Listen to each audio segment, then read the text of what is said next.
pemirsa, jadi pada kesempatan kali ini kami berhasil mengundang guru kimia dari SMA Kristen Kampus Panja. Kita persilakan Ibu Rika. Halo. Selamat sore Bu. Sore Mas Feni. Jadi kami akan wawancara ya tentang ekoenzim. Jadi pertama-tama kita tuh penasaran sebenarnya apa sih itu ekoenzim?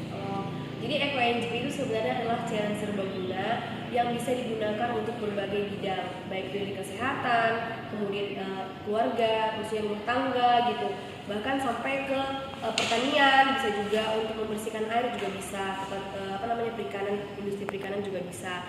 Nah sebenarnya ekoenzim ini cairan serbaguna yang kita dapatkan dari bahan-bahan organik gitu. Nah, kira-kira apa saja yang dibutuhkan untuk membuat ekoenzim ini, Bu? Membuat ekoenzim ini sebenarnya sangat mudah dan juga bahan-bahannya itu sangat praktis. Yang pertama itu kita bisa menggunakan buah-buahan, sayur-sayuran yang sudah layu, tapi jangan yang busuk ya, soalnya kalau busuk dia nanti aromanya jadi nggak enak. Jadi buah-buahan atau sayur-sayuran yang sudah segar boleh, atau yang sudah layu juga boleh, tapi jangan sampai yang busuk. Kemudian ada juga gula. Nah untuk gulanya ini kita menggunakan bukan gula pasir, tapi gula Jawa atau gula merah atau gula aren, gula kelapa itu boleh, asalkan jangan gula pasir. Nah yang terakhir itu kita menggunakan air. Airnya sendiri itu kalau bisa air yang bersih, jadi disarankan dia air yang bersih. Kalau bisa jangan air yang sudah terkontaminasi oleh zat besi kah atau zat-zat lainnya. Jadi misalkan kayak air hujan itu bisa. Nah air untuk sisa air AC itu bisa juga. Tapi jangan sampai air mungkin air bor atau air yang berkarat itu sebaiknya dihindari. Kira-kira apa ya langkah-langkah untuk membuat ekoenzim ini, Bu? Membuat ekoenzim juga sangat mudah dan sangat praktis. Yang pertama kalian sediakan dulu alat dan bahannya. Yang pertama yang pasti buah-buahannya, kulit buahnya, sayur atau apapun yang mau kalian gunakan sebagai bahan utamanya. Kemudian gulanya diiris-iris dan juga airnya disediakan. Setelah itu sayur dan buahnya diperkecil ukurannya gitu kan untuk mempermudah proses fermentasi. Nah setelah sudah dikecil-kecilkan baru kita campurkan ke dalam air yang sudah diisi oleh gula. Jadi gulanya itu boleh dicincang halus atau boleh dicairin dulu pakai api dimasak itu boleh juga. Nanti tinggal dimasukkan ke dalam air terus diaduk, ya tinggal masukkan aja si sayur atau kulit buahnya tadi. Kira-kira bisa nggak ya kalau ekoenzim ini diterapkan dalam skala yang besar, Bu?